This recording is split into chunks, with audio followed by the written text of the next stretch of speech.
नमस्कार दोस्तों, स्वागत है आप सभी का हमारे एक और नए वीडियो में। दोस्तों, ईपीएफओ वेतन सीमा 25,000 बढ़कर हो सकती है। फिलहाल आज के समय में वेतन सीमा 15,000 है और ये 15,000 आखिरी बार 1 सितंबर 2014 में रिवाइज किया गया था।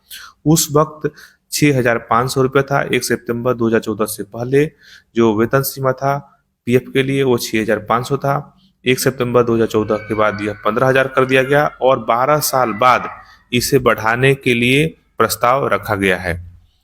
इसे central board of trustees, EPFO का एक सेंट्रल बोर्ड ऑफ ट्रस्टीज है, उसमें इसको रखा गया है और उस पे हाई लेवल की इसकी जांच चल रही है।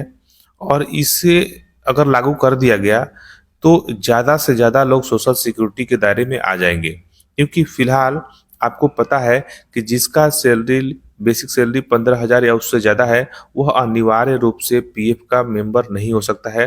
अगर वह पीएफ का मेंबर बनना चाहता है तो उसको दोनों सैलरी, मतलब एम्प्लॉयर का और एम्प्लॉय का, दोनों कंट्रीब्यूशन खुद अपने सैलरी से कटाना पड़ता है। अगर कोई एम्प्लॉय पहले से ही ईपीएफ का मेंबर है, जब उसका 15,000 से कम सैलरी था तब से वो मेंबर है और उसका बढ़ते बढ़ते 25,000 30,000 हो गया, तब तो वो अनिवार्य रूप से मेंबर रहेगा, उसमें कोई दो राय नहीं है। लेकिन कोई एम्प्लॉय अगर 1 सितंबर 2014 के बाद ज्वाइन किया है और उस वक्त उसका बेसिक सैलरी 15,000 से ज़्यादा रहा है तो वह अनिवार्य रूप से पीएफ का सदस्य नहीं बन सकता था अभी वर्तमान नियम के अनुसार।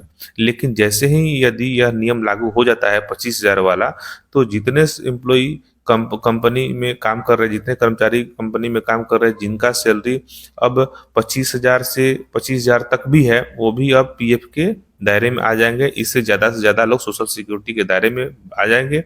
और दूसरा फायदा ये होगा कि आपका जो पीएफ कटेगा वो 25,000 के 12% कटेगा, तो आपके पीएफ में ज़्यादा पैसा जमा होगा और कर्मचारी का तो ज़्यादा जमा होगा ही, कटेगा ही।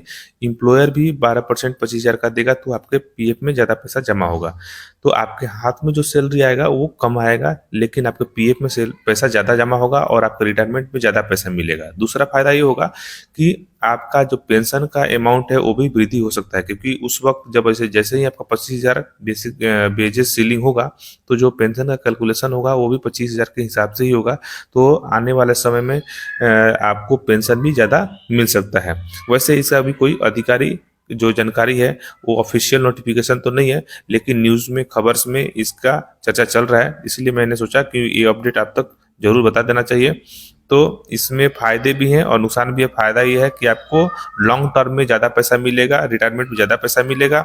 और नुकसान ये है कि वर्तमान में आपका जो हाथ में जो सैलरी कट के आता है वो कम आ सकता है। तो आशा करता हूँ यह जानकारी आपको अच्छा लगा होगा, तो प्लीज़ वीडियो को लाइक कर दें और चैनल पर पहली बार वीडियो देख रहे हैं तो चैनल को सब्सक्राइब करना ना भूलें।